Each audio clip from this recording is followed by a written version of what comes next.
Hello all, welcome. Today we will be covering capital sentencing and ineffective assistance of counsel.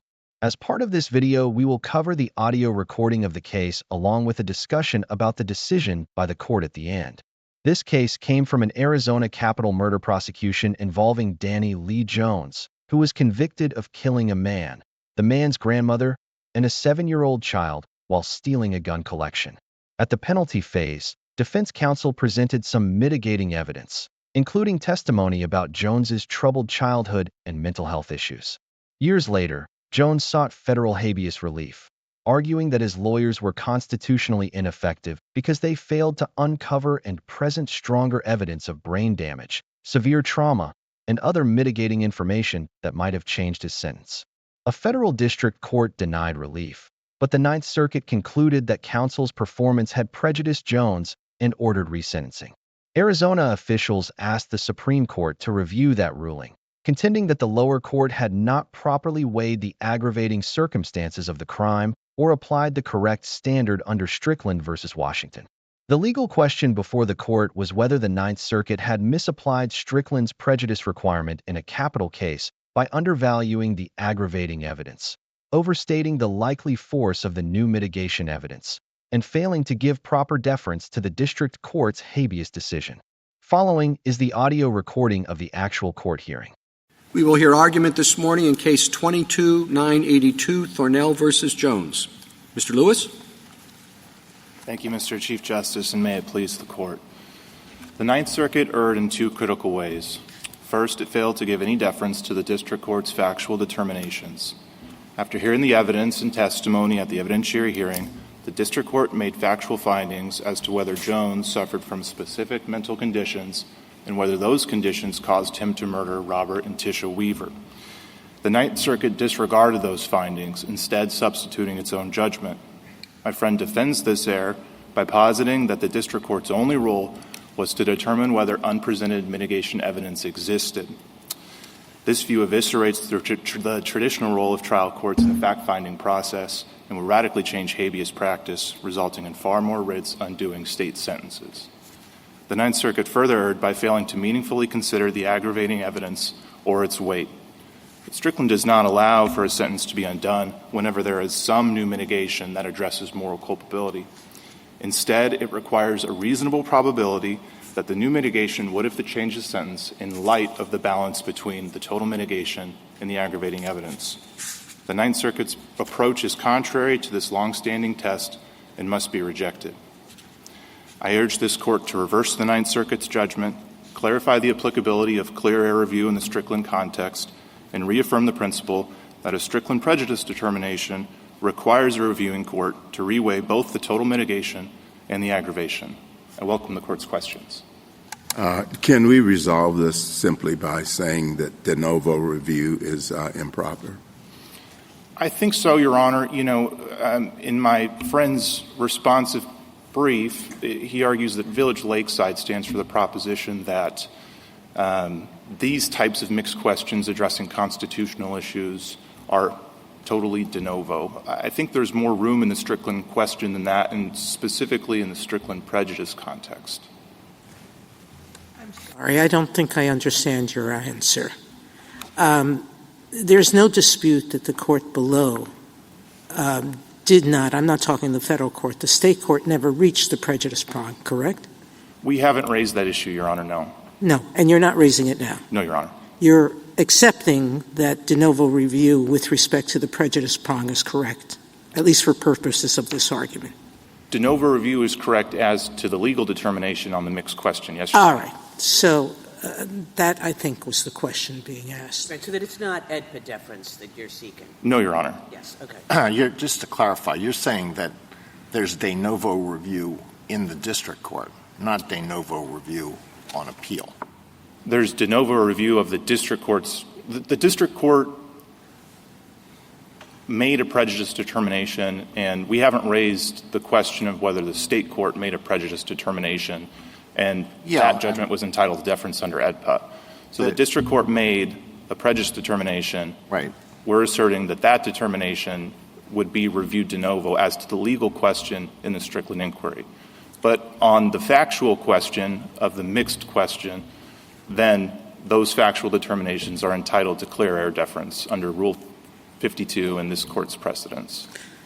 Assuming we accept your argument that the court below didn't weigh the aggravating and mitigating factors, you're asking us for a reversal. Why isn't the vacate and remand appropriate? I think concepts of finality would dictate that the Circuit Court has had this case for so long and has spent so much time granting relief on certain issues, reserving other ones, and then having it sent back continuously. It has to end at some point. That's nice, but we're not fact finders, and we generally don't weigh evidence. There's thousands of pages in this record. I'm still not quite sure why. I understand the basis of your argument. The Circuit Court did lay forth the fact that it should balance aggravating and mitigating, but I accept that it really didn't do that. It mentioned them but didn't compare them to the mitigating. That's the step you say is missing. Yes, Your Honor. And I accept that under Arizona law, the aggravating factors that it failed to weigh are usually given great weight under Arizona law. So, but that's still, I could accept that they didn't weigh them the way they're supposed to. Why are you asking us to do that? I think that that's something that isn't better practice for us to tell the court what it's supposed to do so it gets it right the next time? Yes, Your Honor, I think so, and I think that's what this court did in Wong v. Belmontes. We've just asked for sort of this extra step because, in our view, the aggravating evidence is so compelling and the mitigating evidence that was developed in the federal evidentiary hearing is so slight. Really? I mean, let me just mention one, the head injuries. The original sentencing court knew of 2 or 3 head injuries. In none of them was there proof that the defendant had gone unconscious, as there was in the new evidence that was developed, that when I think he was, if the facts are close to this, if I don't get the details right, please forgive me. Sure, Your Honor. But you can correct me if I'm wrong, that at 5 years old, he fell, went unconscious. His mother found him just waking up. In another incident, he fell on his head on a metal roof and taken to the hospital, and there was brain swelling. Don't you think that those facts are sufficiently more serious than what was presented at first and would have shown greater, for a fact finder reasonably to conclude that there was neurological damage from this number of injuries? So as to the 2 incidents... And types of injuries. Yes, Your Honor. I think the evidence concerning when Jones was 5 years old and fell off the swing and had lost consciousness, I believe that was introduced through Dr. Potts' testimony. And I believe that the 11-year-old incident came in through Dr. Potts as well, which was presented to the trial court, along with the evidence of Jones's having been passed out while he was in the military, and sort of the report associated with that. I could be wrong, Your Honor. That was my understanding of the record. Okay. Assume my set of facts. I do Sure. know that some of the incidents were introduced at trial by Dr. Posset, but that the more serious ones were found on habeas review and after a more detailed mitigation examination by the experts. Sure. The ones showing his unconscious nature and the brain swelling. And so even assuming that those incidents happened and that information was only introduced post-sentence, the district court's findings about the credibility of Jones's expert witnesses are compelling and entitled to deference because the head injury alone isn't really dispositive of anything. It just says that Jones fell and hit his head and he lost consciousness and there may have been some swelling in these things. But without the underlying expert opinions to explain why that affected Jones and why that affected his conduct at the time of the crimes, it's not as compelling of mitigation as it would be otherwise. Can I say something? Sure. If a district court were to say, I will only consider mitigating evidence if it is confirmed by 1,000 scientists beyond a reasonable doubt. I don't think And then says, I'm not going to consider it. Sure. Even if you credit it, you could come back and say the aggravators still outweigh the mitigators, correct? Correct, Judge. So, but if a judge were to make that error, would that be a legal error? I think so, because it wouldn't reflect the actual sentencing process where the sentencer has to have the ability to consider any relevant mitigating evidence. All right. So I read the circuit court here as saying that's what the district court did or how it erred, not in ignoring the credibility determinations, et cetera, but in requiring more proof than the law required. Even under Arizona law, for example, it says you don't need to prove a nexus between the injury and the crime. That's what I have Tennard, T-E-N-N-A-R-D. It's a Arizona case that says you don't need to prove that connection. Right. All right? So what I read the Ninth Circuit as saying is the court applied the wrong standard. It might want to give it less weight in the calculus, but that's not what it did. It set a legal standard that said you had to show conclusively that it was present.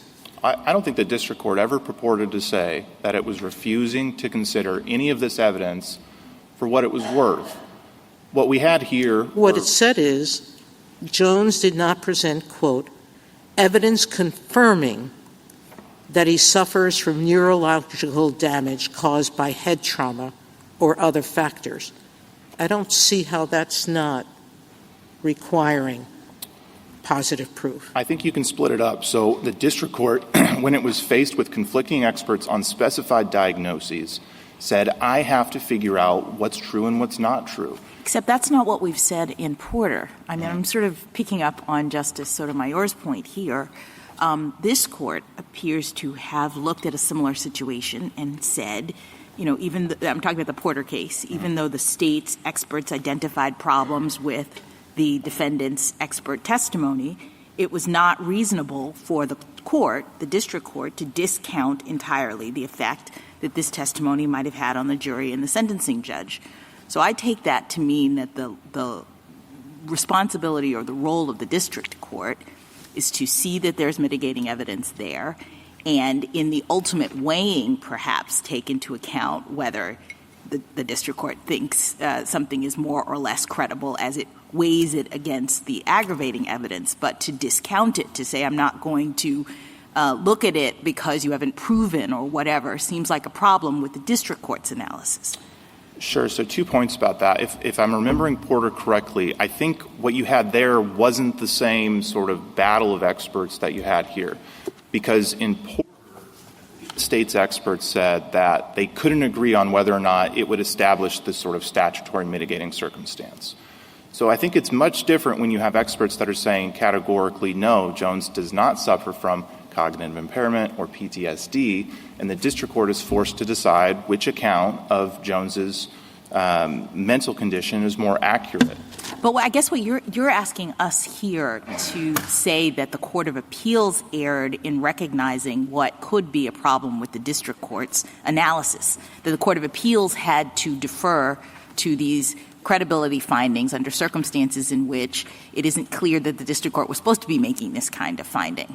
So it feels like one step more you want us to establish here. Sure. And I would just point out, Your Honor, that the district court still considered the evidence establishing the foundation of all of these specified diagnoses. For instance, the district court considered the impact of Jones's alleged further physical and sexual abuse, but the district court didn't give it very much weight because, as the district court saw it, Jones wasn't a credible reporter for that history. But I'm sorry, go ahead. Oh, just especially in light of the trial court's finding that Jones had manufactured the tale about this third-party culpability theory and presented it to the jury. I mean, isn't it possible that the district court misunderstood its role here? And this doesn't at all go to the question of whether the Court of Appeals might have also misunderstood its role.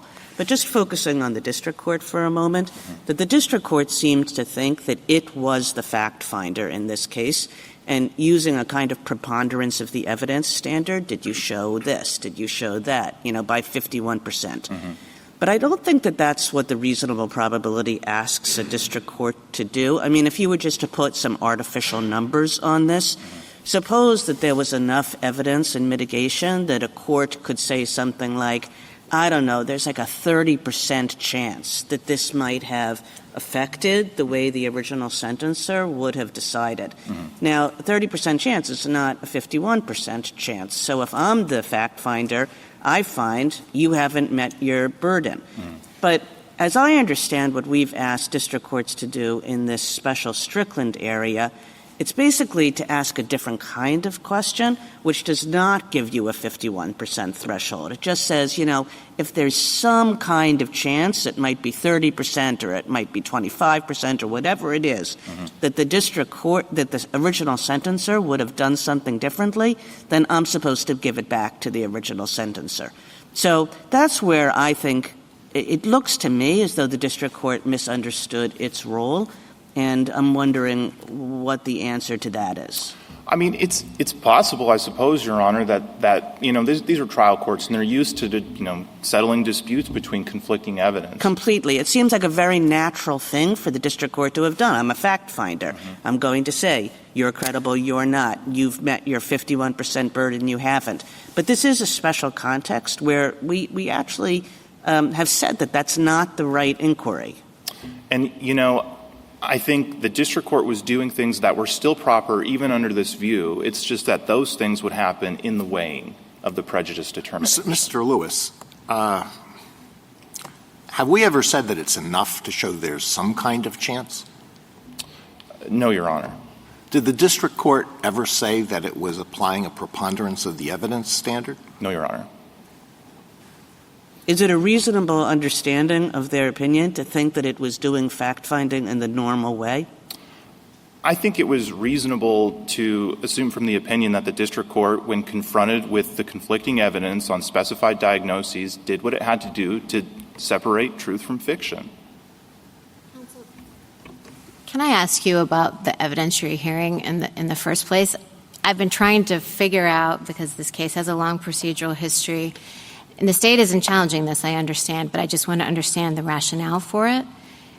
Why do you think the district court was right to conduct an evidentiary hearing and take in the extra evidence? Because, 2254E2 requires the court to find two things before the new evidence is taken in, and one is the factual predicate that could not have been previously discovered through the exercise of due diligence, and that was what the Ninth Circuit found, and B, the facts underlying the claim would be sufficient to establish by clear and convincing evidence that but for the constitutional error, no reasonable fact finder would have found the applicant guilty of the underlying offense.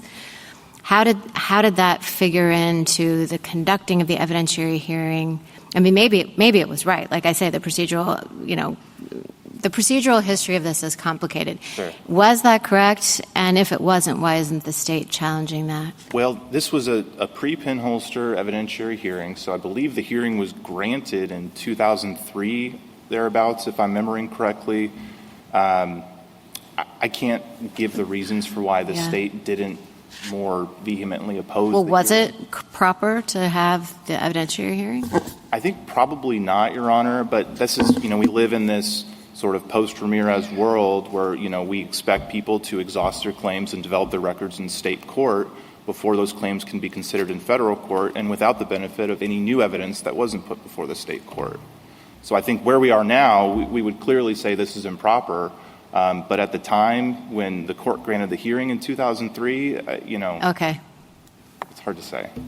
I appreciate the question, though. Can I direct your attention to the second alleged problem with Sure. the Court of Appeals? You said that they failed to meaningfully consider the aggregating evidence and its weight. Sure. And I'm just trying to understand that argument in light of what they actually did. I see them as listing 3 aggravating factors, as saying the correct standard. I think you agree that the standard is that They say on de novo review, we must weigh these factors against the mitigating evidence as developed in the state record that was available but not presented. Is that the right standard? Yeah. All right. And then they say reweighing the evidence in aggravation against the totality of the mitigating evidence, they conclude that the mitigating evidence outweighs. But the important part, I think, is that they go on to say this conclusion is supported by the Strickland prejudice analysis conducted by the Supreme Court and our court in similar cases. Mm-hmm. And then they go through case after case after case, identifying an aggravating factor that is similar to the one in this case and explaining how in that case the court, whether it's this court or another court, found it to be outweighed by similar mitigating evidence. So why is that not a kind of weighing analysis that is proper in this circumstance? Well, first, there's no ascription by the circuit court of any type of weight to the aggravating circumstances. So what we have here is the district court making the first de novo review of the prejudice question. It wasn't made in state court. We haven't raised that here. The district court's the first one to make it, and the district court ascribes great weight to the aggravating circumstances present here.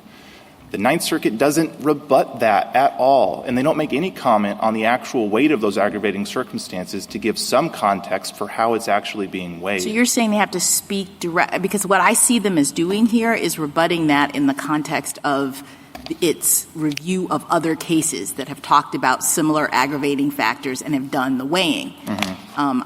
I'm totally with you if they hadn't done that, right? Yeah. Because then we see them not even grappling with the idea of weighing. But it looks like they've gone through and they've said, okay, let's find other cases where similar aggravating factors have been present and mitigating factors were not presented. And what did the court say in those situations? And this one is similar. I guess you're saying that the error here is that they had to have an additional paragraph in which they directly said, and so the district court got it wrong, or? I think that's possible because that's the last thing we have in the record that actually ascribes any sort of weight to the aggravating circumstances. And if you read Judge Bennett's dissent, you see what we would be looking for in that type of situation. In a lot of the cases that my friend cites, we were dealing with EDPA review of a state court determination. And when you think about Williams v. Taylor, this court is saying that the state court correctly emphasized the strength of the prosecution evidence supporting the future dangerousness aggravating circumstance. Even a sentence like that shows that the court has assigned some weight to an aggravating circumstance and considered it in some way. But we don't have that here. We just have a bare recitation that aggravating circumstances were found, that they existed, but the court focused solely on the weight of the new mitigating evidence. And I think that demonstrates that they didn't consider what Strickland calls for them to consider, which is the balance between the total mitigation and the aggravation. Counsel, you mentioned, I think, in your opening, if I'm remembering correctly, that one thing we should do today is clarify the legal standards that are applicable. What do you want us to say that we haven't said already? I do think that this court in Strickland was clear that, there is a factual component to this inquiry, and that the legal questions are whether there was deficient performance and whether there was prejudice from such deficient performance. But I think there's a little room within those legal determinations for factual findings that are entitled to deference. These prejudice determinations are so fact-intensive because your reviewing courts are required to engage with the circumstances of the crime, with life history details, and to figure out how those would be weighed and resolve the issue. So I think when the district court makes those types of weighing determinations with the benefit of seeing live testimony, the demeanor of how people are presenting their opinions, all these things that trial courts are so well situated to do makes them a good fact finder in this context, even when you're within the legal question of prejudice, for instance, that I think deference is appropriate. And it would be helpful to any courts conducting these type of reviews to understand how far that deference to their factual determination extends. So to be clear, you would say that underlying facts like the head injury, for example, would be entitled to clear error deference by the Court of Appeals. I think so, Your Honor. And that it's only the prejudice weighing the weighing of the mitigating and the prejudicial evidence that gets de novo review in the Court of Appeals. I think that's right, because the district court is applying the legal test that this court gave in Strickland for finding prejudice, and so that would be naturally subject to de novo review. And so just to connect it back to some of the questions Justice Kagan was asking you, you're saying that for the underlying fact, like, for example, the head injury, a preponderance standard would apply, but that the Strickland standard, the special Strickland standard, applies at the weighing only?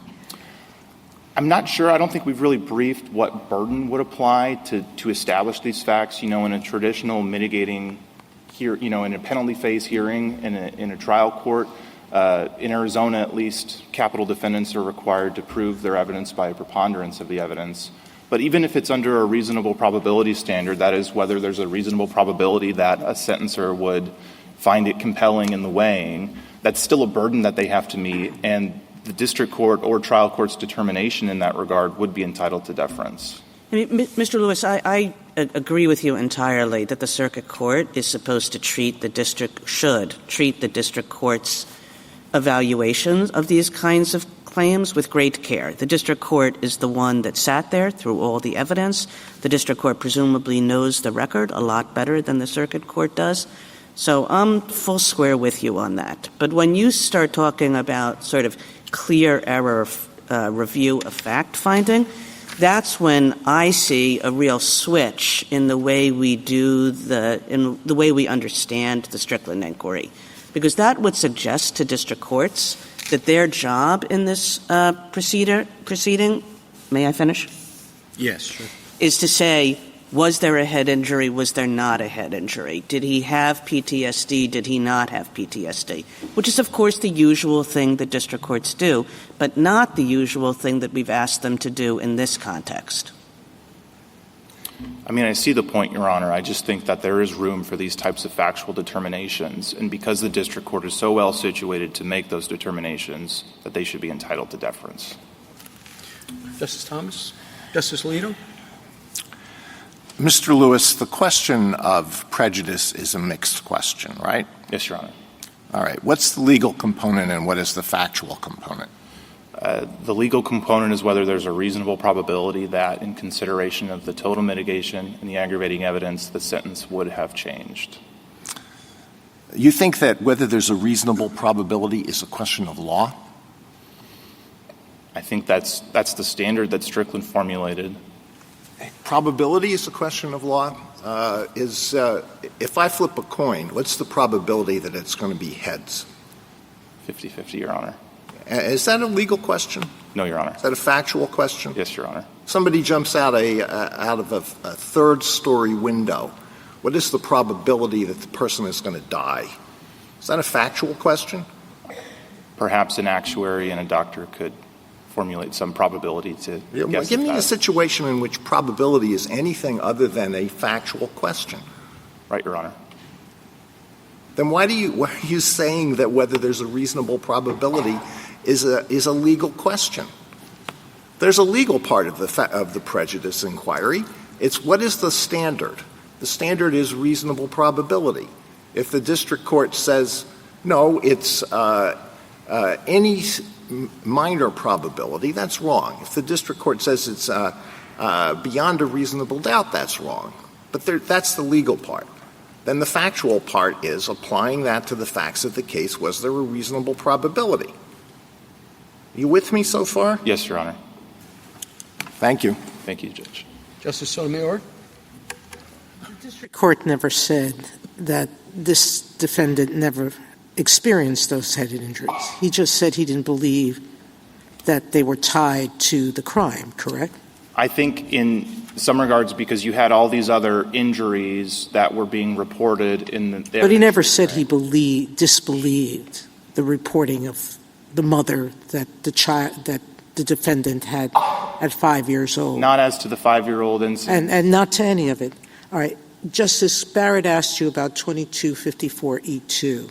I think Cullen itself said that when there's de novo review of an issue the state court presented to the state court that it never reached, that a fact-finding was appropriate in habeas? That might be the reason why the state didn't fight the Perhaps, fight. Your Honor. I didn't come prepared to answer those questions. I apologize. But Cullen, I will say Cullen at 185 says that. Thank you, Your Honor. As you know, I dissented there, so I know that decision well. Thank you, Your Honor. Justice Kagan. Justice Gorsuch? Just want to see if I understand where the ball has bounced this morning. Sure, Your Honor. So one could view reasonable probability as your colloquy with Justice Alito suggested as a factual inquiry, right? Sure, Your Honor. Or one could, I think, as you've suggested otherwise in response to other questions, suggest that it has both a factual and a legal component. And in order to assess whether a jury or a judge at sentencing would have changed its mind, you first need to know what the facts are Yes, Your Honor. that would be relevant to that inquiry. Call it legal, call it factual, and somebody has to decide what those facts are. Yes, Your Honor. Was he hit on the head? How many times? Did it change his cognitive abilities at the time of the crime? Those are all facts that somebody needs to find. Is that your point? Yes, Your Honor. And that's what we've advocated for in this case through the briefing, is that the district court was faced with diametrically conflicting evidence. Jones has PTSD, Jones does not have PTSD, and the district court had to determine what was true and what was not true before it can move on to the legal question. Thank you. Mrs. Jackson? So I guess where I'm getting a little confused about all of this is that I thought that the standard at issue, as you articulated it in response to Justice Alito, was whether, in consideration of the total mitigating evidence, there's a reasonable probability that the outcome would have been different. Is that right? So as Strickland terms it, it's a reasonable probability that the sentence would have been different in consideration of the total mitigation weighed against the aggravating circumstance. Perfect. All right. I agree. I think what Justice Kagan is saying is that that standard takes into account, for the purpose of its application, that all of the mitigating evidence is being presented, that we present this mitigating evidence, we present this aggravating evidence, and would, if all of that had happened, is there a reasonable probability that the outcome would be different? I think the problem that's happening here is that the district court, being a district court, is screening the mitigating evidence up front. There's sort of like another layer being added to this on the front end, where the district court, as you said in response to Justice Gorsuch, is deciding, well, is this really mitigating evidence? Is this a fact? Did this thing happen? And is sort of putting that initial screen on it so that when we get to the Strickland weighing, we have a smaller corpus of mitigating evidence because we've already weeded out the stuff that the district court. I think that's not what's supposed to be happening, actually. I think that whether or not this thing is actually a fact is determined ultimately. That at this level right now, the district court is just deciding whether or not that this basically has to go back to the states, whether the person gets habeas, and it's got to be done over again in some sense. And later is where we find out whether or not the thing is really true. But in the context of Strickland, prejudice, we're just saying this fact was never presented at all. And the question is, to what extent was the defendant prejudiced by that omission? So we're not screening up front for whether or not that fact was true in any sense. We're sort of accepting it and saying, well, in any event, the defendant might not even be prejudiced because it was such a thing, right, that it doesn't outweigh the aggravators. So we're not going to send it back. So I think the problem with your analysis is it has, and the district court's analysis in this case, is it has the district court doing something that actually doesn't fit in this Strickland dynamic. Does that make sense? I see your point, Your Honor. That's not the argument that we've made. And I think even under your point, even if it was improper for the district court to screen the things in the manner that the point says that they do, I think that those determinations are still properly made in the weighing. When you look at a case like Belmonte's, and the court is talking about how what reviewing courts need to consider is the interaction between this evidence, how it changes the entire evidentiary picture, where the district court is saying things like Jones's experts are not credible for X, Y, and Z reasons, then even under this view, those considerations become relevant in the weighing. Thank you, counsel. Mr. Andre? Mr. Chief Justice, and may it please the Court. The issue in this case is whether Mr. Jones was prejudiced at his capital sentencing hearing by the concededly deficient performance of his counsel. Counsel had only been a lawyer for 3.5 years and never as lead capital counsel. Despite numerous red flags about Jones's mental health and emotional disorders, counsel did not start his mitigation investigation until after Jones's conviction, and all he did was request an Arizona Rule 26.5 evaluator. The result was that the sentencing judge heard only about Jones's complicated birth, abuse by his first stepfather up until age 6, some head injuries, and from the Rule 26.5 evaluator that Jones had some, quote, possible neurological abnormalities, and that was because the evaluator did not have the time and it would be beyond his charge to make actual diagnoses. At the federal evidentiary hearing in this case, of course, Mr. Jones introduced substantial new mitigation evidence that the sentencing judge had never heard.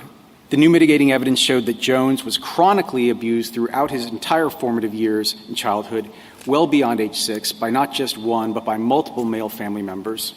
He was plied with alcohol by a step-grandfather who then sexually abused him. And most critically, the new mitigation evidence actually included diagnoses, evidence about the effects that all the abuse and head injuries had on Jones. These included the opinions of 4 experts who diagnosed him with, among other things, brain damage, PTSD, bipolar depressive disorder, and a learning disability. All this new evidence would have dramatically changed the sentencing calculus, both in the trial court and before the Arizona Supreme Court on its independent review. But instead of looking at the sum total of all the evidence and asking whether it established a reasonable probability that the Arizona court system might have imposed a different sentence, the district court serially nitpicked all of Jones's mitigating evidence and then offered its view of what it thought the more persuasive side was. That was error. The Ninth Circuit properly corrected it, and this court should affirm. If this court has questions, I welcome them. It seems the district court did not say, at least from my reading, that this evidence was as significant as you say it is. Otherwise, it would have found prejudice, right?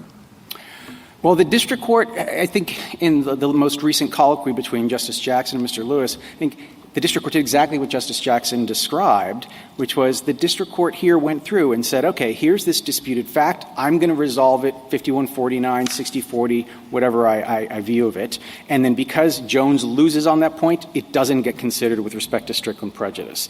And so to answer, your question more directly, yes, the district court thought the state should win here. But the problem is that, and I understand this, district courts sentence federal defendants all the time and are called on to make findings that then are subject to clear error review, right? Vulnerable victim, loss calculations, which, white-collar defendants, financial loss expert is more credible. That's not this context. This is a context where the district court is supposed to collect all this evidence and make its observations about how significant the evidence is, how weighty it is, but actually address Strickland prejudice at the back end. And then when the appellate court looks at it, the only things to which clear error review would attach would be the kind of core factual findings that this court has said it should be making. Is the evidence new? Is it mitigating? Is it substantial? Was it available at the time? And then whatever other kind of screening mechanism the district court wants. Well, but there's something else that the circuit court is supposed to do, which is the circuit court is supposed to weigh the mitigating evidence against the aggravating evidence. And here, the circuit court once said that was what it was doing, but then it completely ignores all the aggravating evidence, which was substantial in this case. So, what everyone can say about what the district court did wrong, we're reviewing the circuit court opinion, and that opinion doesn't do what it's supposed to do. I will acknowledge, Justice Kagan, that is the hardest part for me, at least in my view, of the Ninth Circuit opinion. I mean, the Ninth Circuit did go through over 4 pages and compare the facts of this case to the facts of other cases. But I take the point, and I forget which one of your honors mentioned it, that right, but it's comparing like, oh, in these other cases, the court had all this mitigating evidence, and here there's the same kind of mitigating evidence, and that means our job is done. But that's, what we've said is that the circuit court has to look at the good and the bad.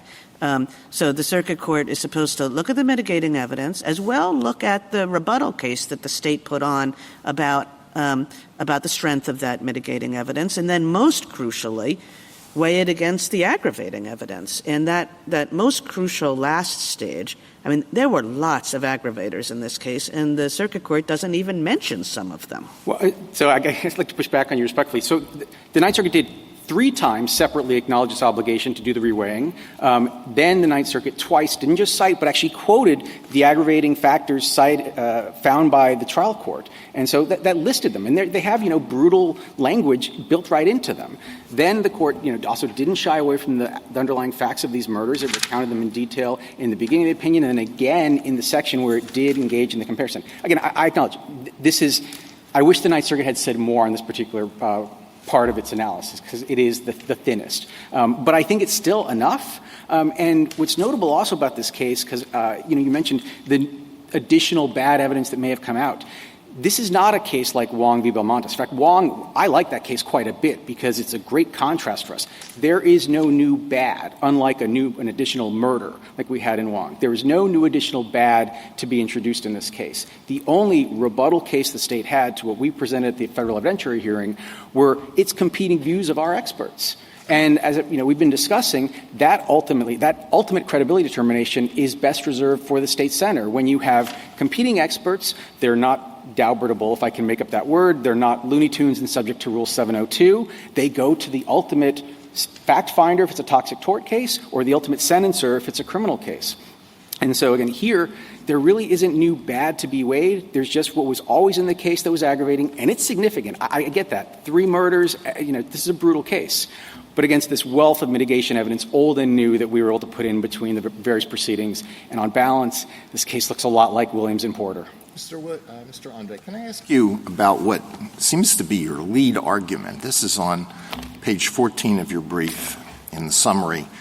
Quote, if the defendant presents substantial evidence of the kind that a reasonable sentencer might deem relevant to the defendant's moral culpability, even despite powerful aggravation evidence, relief is warranted. Okay? So let's think of a case where the defendant is sort of like Hannibal Lecter. All right? You've got a defendant who has kidnapped and hideously tortured 25 children and sent messages to the media saying, I love to kill, and I'll always kill if I have the chance. So you've got the most horrible aggravating evidence that you possibly can have. Then you say that all that's necessary in order to get resentenced is for the defendant to come up with evidence that a reasonable sentencer might deem relevant to the defendant's moral capability? That's your argument? I will acknowledge, that is in the summary of argument section of the brief, not the argument. I think our position is quite more nuanced. I mean, ultimately what it is that the sum total of evidence, the good and the bad, is then compared against the guideposts that, whether you're the district court or you're the Ninth Circuit, the guideposts that those courts have. And those guideposts are this court's Strickland precedents. All right, let me ask you about another legal argument that you make, and this is on page 15. A district court errs when its fact-finding assumes the role of state sentencer by disregarding the opinions of one party's experts based on the superior credibility of the other party's experts. All right, so let's think of a case where the state's expert is minimally qualified, is torn apart on cross-examination in the hearing before the district court. And then the defendant has, and let's say the issue is whether there's an organic brain damage. The defendant has the country's 5 leading experts on organic brain damage, and they all testify. You say, well, the court can't make a credibility determination? Or does it go just the other way? I mean, just go one way? No. The court can't say, I'm not going to give any real weight to this this expert who has low qualifications, testimony was horrible. I don't believe him. He looked like a liar on the stand. And then all these other experts whose credentials are unimpeachable and their testimony was very impressive. Can't make a credibility determination? So I'd like to unpack that with a number of responses, if I may, Justice Alito. First, I read the Ninth Circuit's use of credibility in that section of its opinion as a little imprecise. The Ninth Circuit acknowledged in its opinion that a district court remains free to make credibility determinations. Then in the next sentence, it said the trial court or the district court here erred in determining which side's experts were more credible. Well, I'm not really talking here about what the Ninth Circuit said. I'm talking about what you said in your brief. Can the court make credibility determinations about experts? Yes or no? Yes. And the district court here did not, and that's what I was trying to get at by explaining what the Ninth Circuit was saying. The district court didn't say that these experts are trying to sneak in junk science, that, Andre was there on the stand and he was sweating bullets and wouldn't let anybody look anybody in the eyes, and therefore I don't believe him. The district court effectively resolved this battle of the experts based on the transcript. To be sure, the district court did sit through the hearing, but when you look at the district court's ruling, nowhere does the court layer on any of the kind of in-court demeanor observations that the Rule 52 itself says you have to give kind of even special deference to. So my point being, the district court is free to make these kinds of credibility determinations that are unique to it when it is receiving evidence live.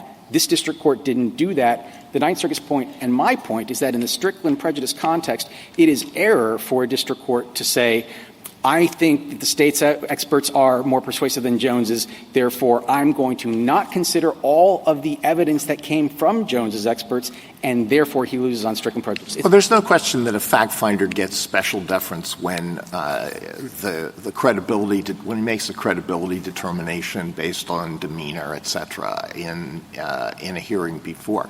But even if the court says, look, I've looked at the credentials of this person and I've looked at the credentials of this other person, I've looked at the report, very poor, short, conclusory report of this one expert, these other reports that are much longer, much more detailed, much more impressive. Can't say I'm not going to give any real weight to this one as opposed to the other one. Can't do that. And that's not subject to clear error review? In this context, no. And actually, even in other contexts, I'm not sure it would be. It would still get kind of careful respect, as Justice Kagan noted, because we do care what, the lower court judges think about issues as they percolate up. That's why courts often remand even pure questions of law back to lower courts to get their input on how should we resolve this. Well, counsel, how does a district court do this Strickland analysis without finding some facts? It has to do a reasonable probability analysis. I think you've conceded that. Absolutely. Today. Well, okay. Well, page 24 of your brief says the state sentencer does that, not the federal district court. So, I'm a little flummoxed by that, I got to confess, too, as Justice Alito was. But having acknowledged that the federal district court has to make a reasonable probability determination, I would think that sometimes, at least, a district court could say, putting aside the facts of your case, that I believe this expert rather than that expert, and that informs my reasonable probability analysis. I have to determine what the facts are before I can decide whether a jury would, or in this case a sentencing judge would. There's a reasonable probability, not a 51% probability, we all agree, but a reasonable probability that the outcome might have been different. And if one of the experts is patently unbelievable, incredible, just assume that, wouldn't that be a factual finding that could inform a probabilistic analysis? Yes, and again, that's not our case. I understand that, but in that case, so you agree that's a fact finding that district court can make. Do you also agree that would be reviewable for clear error? Yes. So again, the kind of 702 Daubert-able or just pure demeanor in-court observation findings, those are factual findings that go beyond the ones relating to whether the evidence is new, and whether it's mitigating, and whether it was available at the time. That a district court is free to make, but our district court did not hear. And because I understand, but we agree on the legal principle that sometimes a probabilistic analysis is going to depend on what the facts are. Yes. And a district court's best position to do that. Right.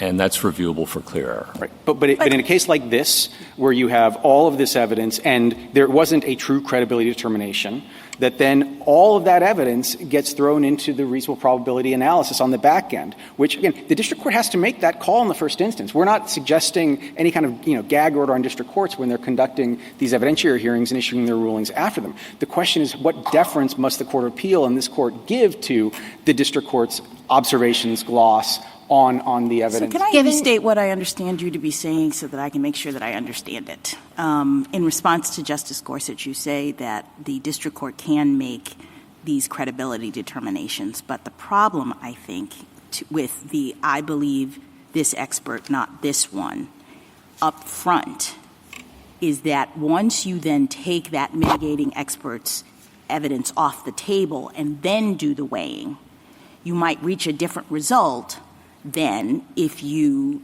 take all the evidence and then in the context of the weighing, you say this mitigating evidence is not going to be given as much weight. That's exactly Is that right. what I'm saying? Because I understood the Strickland question to be that the district court is answering. If the sentencing judge had heard the evidence that the counsel deficiently failed to present, was there a reasonable probability that the outcome would have been different? And so he's assuming that the uncredible expert is going to be presented, and sort of folding into his ultimate weighing, would the outcome have been different if I had heard from that expert, if the sentencing court had heard from that expert? Whereas in a situation like this one, if he takes that expert out of the picture ahead of time and then makes that analysis, he could reach a different result. Absolutely. That's absolutely correct. Yeah. Counsel, if Justice Kagan was asking you about whether the Ninth Circuit had considered the aggravating evidence alongside the mitigating evidence and, the Ninth Circuit's opinion, I must say I read similarly to Justice Kagan, it didn't really do that. Why wouldn't a vacate and remand be appropriate then?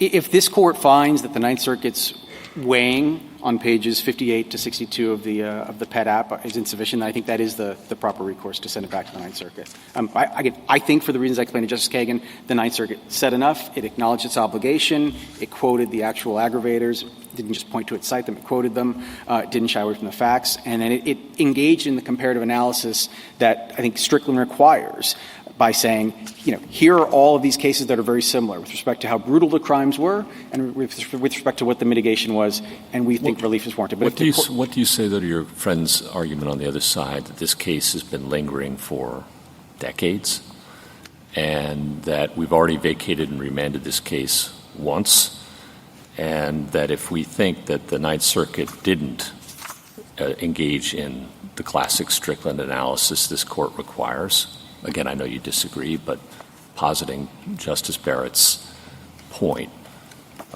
wouldn't there be some value to everybody to have some finality in this case and just have us do the Strickland weighing in the first instance? I'm not resisting this court doing the weighing. I think that the typical procedure is to send it back to the lower court. But if this court wants to do that, you have the record, you have the law. You could do that reweighing if you think the Ninth Circuit was insufficient. But it's a question of law, so I don't think the court, without engaging that reweighing, could issue a judgment. Well, was it a reasonable probability? And as you say, we have the whole record before us and nothing's changed in 20 years. Right. Why do you think there's a reasonable probability that the sentence would be different, given that the sentencing judge, the original sentencing judge, had Dr. Potts's report before it and found mitigators that dealt with the substance abuse, with the childhood, with the treatment, the abuse problem, and Dr. Potts's report had found, I think, 7 mitigating circumstances that basically were similar to what the trial court ultimately found. Well, of course, the reasonable probability inquiry is not, what would Judge Chavez have done had this evidence been before him in 1993. It's, a non-idiosyncratic reasonable objective sentencer. But I think whoever that person is in this hypothetical, there's a lot more evidence, and Dr. Potts was by no means a defense expert. Dr. Potts noted 7 possible mitigators, but even the 3 that related to psychological and neuropsychological disorders, they are couched expressly in conditional terms. And I'm looking right at page J140. Possibly an affective disorder, the likelihood of a major mental illness, and increased potential for neurologic sequelae. That's in stark contrast to the 7 diagnoses that Jones's experts said this guy actually has. And so I think that changes the calculus right there. And then on top of that, Dr. Potts reported on the likelihood that he suffers from a major mental illness, the head trauma he suffered, which increases the potential for neurologic problems, his intoxication at the time of the offense, his genetic loading for substance abuse, the chaotic and abusive childhood was clearly before the sentencing judge. Novak was the lawyer. The sentencing judge at the post-conviction review proceeding in 2000 said Novak is a very good attorney and did a good job with this difficult trial. That attorney, Novak, testified that Dr. Potts really, they didn't do the mitigation expert back at the time the way it's done now, but that Dr. Potts performed a role that really was quite similar to how mitigation experts work in the more modern times, and that Potts was on their team, so to speak, and trying to help them? I mean, I think Novak was trying to effectively, clear his own name in this context. Again, possibly, likelihood, potential. The 3 mental health. Well, no, that's a fair point. The sentencing judge is the one who said Novak's a very good attorney who did a very good job in this difficult case. No, that's true. But then even if we go back to Dr. Potts said when he gave all these conditional hypotheses about what Jones may be suffering from, said, I would like to get more testing. I would like to know more. And then that's exactly what we presented at the federal evidentiary hearing. And then when Dr. Potts was confronted with that, he said, yeah, that's exactly what we needed back then. And so not only do you have, again, actual diagnoses now that are finally coming in 2006 that the senator didn't hear in 1993, you also have additional facts that give rise to those various diagnoses. So you have additional head injuries, and you have a dramatically more significant history and pattern of abuse. I mean, it's one thing for Jones to have been, treated very, very poorly up until age 6. It's another thing for Jones to have been abused by not just one stepfather, but 2, and his step-grandfather, including sexually, all the way up to age 17. And then what's I understand all that, and I appreciate all that it's different and more. I get that. How do we do the reweighing, or how does whatever court does the reweighing do that reweighing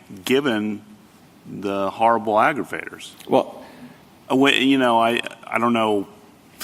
Are we putting ourselves in the perspective of I think you said a non-idiosyncratic sentencing judge in Arizona in 1992, or what are we doing? No, that is what you do. And I guess I want to start out with one point. In all these cases, the question is, are the defendants getting from 0 to 60? And I just want to be clear that it doesn't matter whether one defendant started, let's say, at 10 and then got to 60 miles an hour all at the evidentiary hearing stage in federal court, or with Jones, where there was more mitigation than in Porter, Rompia, Wiggins, and Williams. And so Jones might be starting out at 15 or 20 miles an hour. But they have to get to 60 in order to establish a reasonable probability for relief. And so the way that you would engage in this weighing is, I think, you would look at the 4 lead cases this court has decided. Andrews v. Texas is also relevant in this space based on how the court characterized the evidence there. And then say, okay, that sets the floor. That's the 60-mile-an-hour speed test. Did Jones, with all of his mitigation, balancing against the aggravating factors and the facts of the crime, did he get there? And so it really is just a comparative analysis of the good and the bad of this case against this court's 4 lead precedents in this case. I guess I would think it different if the sentencing judge had no awareness of the childhood abuse, no awareness of the head injuries, no awareness of the substance abuse, but the sentencing judge was aware of all that, those basics, but still said these crimes are too much.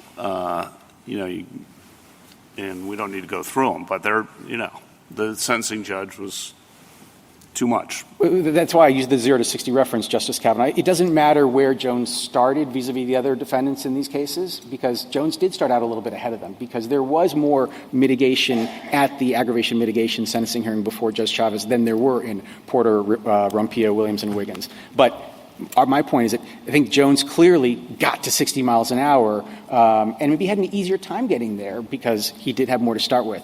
But the question just is, did they get there? And then, how bad is the aggravation? Again, brutal crimes here. We acknowledge that. But there's a lot of mitigation when you match it up against the four cases from this court.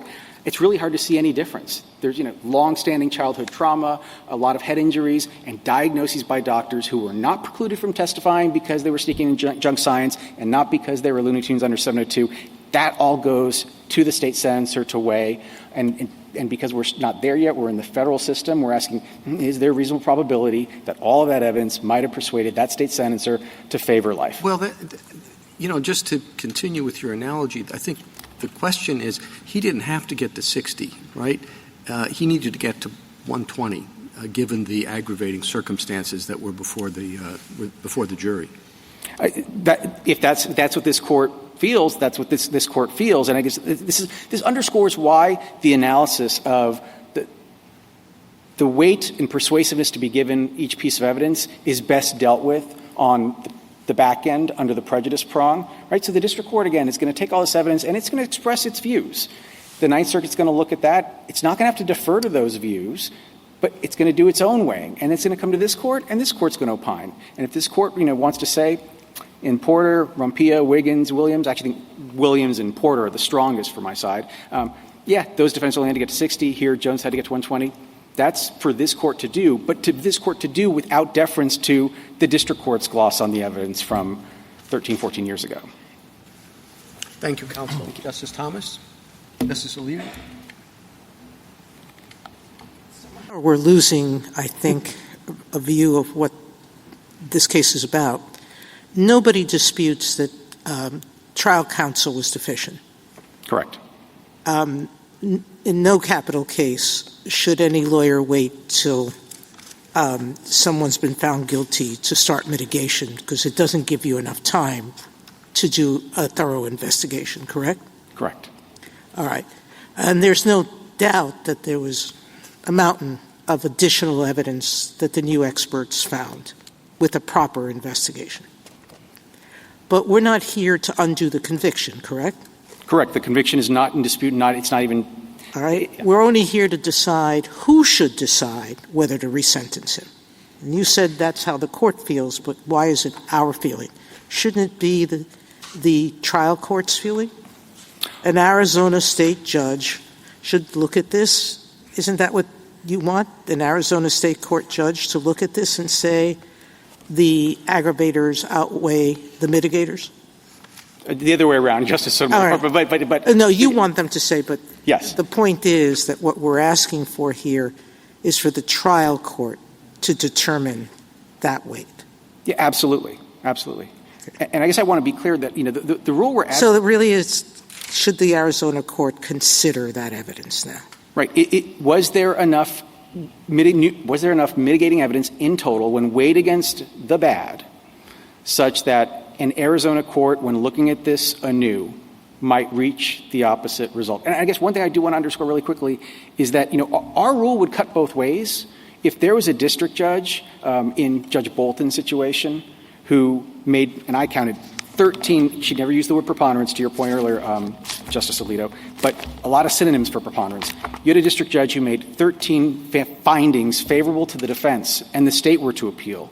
Our rule would help the state out there and say, nope, the district court can do certain things factually, but generally speaking, when the court is evaluating which side's evidence is more persuasive, is there a diagnosis or not, that all gets dealt with on the back end under Strickland prejudice, and that at least is subject to de novo review on appeal.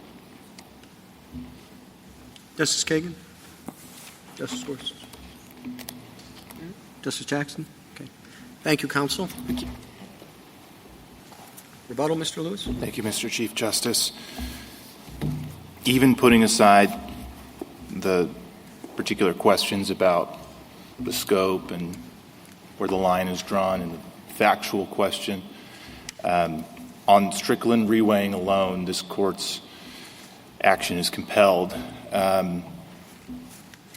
The 7 aggravating circumstances found here are among the most weighty aggravating circumstances under Arizona law. This was footnoted in the brief, and I wanted to scream it in the brief.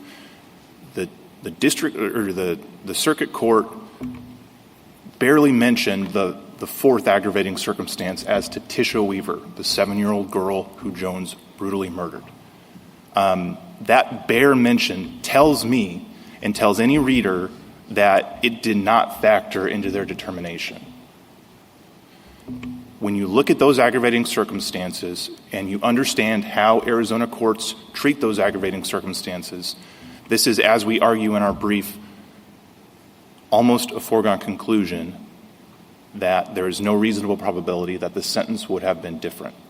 And I would submit, even if you take every single scrap of Jones's evidence submitted in district court as true, the brutality inflicted upon the victims here, and let's include Catherine Gimena, the grandmother who died, but died too late because she was in a coma for months until she died right before trial started. This is far different from those core cases that my friend relies on. There are more victims, the aggravation is more severe, and the difference in mitigation is less. Because, as you all have recognized, Jones had a pretty good mitigation case before the trial court.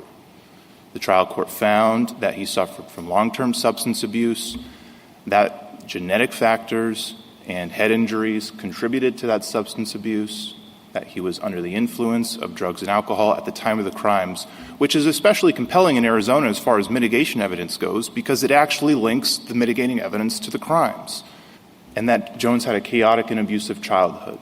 And it may have left out some details, I don't know. But anything else that was added was cumulative and pales in comparison to the aggravation present here. Thank you. Thank you, counsel. The case is submitted. That concludes the audio recording of the court proceedings. The court ruled 6-3 for Arizona and reversed the Ninth Circuit. Justice Alito wrote the majority opinion, joined by Chief Justice Roberts and Justices Thomas, Gorsuch, Kavanaugh, and Barrett. The majority held that the Ninth Circuit departed from settled Strickland principles when it found prejudice. According to the court, the lower court did not give sufficient weight to the brutal aggravating facts of the murders, relied on an unsound approach to comparing expert evidence, and treated mitigation evidence as more powerful than the record justified. The majority concluded that when all the aggravating and mitigating evidence is properly reweighed, there was no reasonable probability that Jones would have escaped a death sentence. Justice Sotomayor dissented, joined by Justice Kagan. She agreed that the Ninth Circuit should have discussed the aggravating evidence more fully, but argued that the majority went too far by reweighing the record itself rather than sending the case back for the Court of Appeals to apply the proper framework. Justice Jackson filed a separate dissent. She argued that the Ninth Circuit had adequately considered the aggravators and that the court was really substituting its own view of the facts in a highly record-bound capital case. This concludes this presentation. If you have thoughts on this case and judgment, do comment below the video. Also, to receive notifications of future cases, be sure to subscribe to the channel.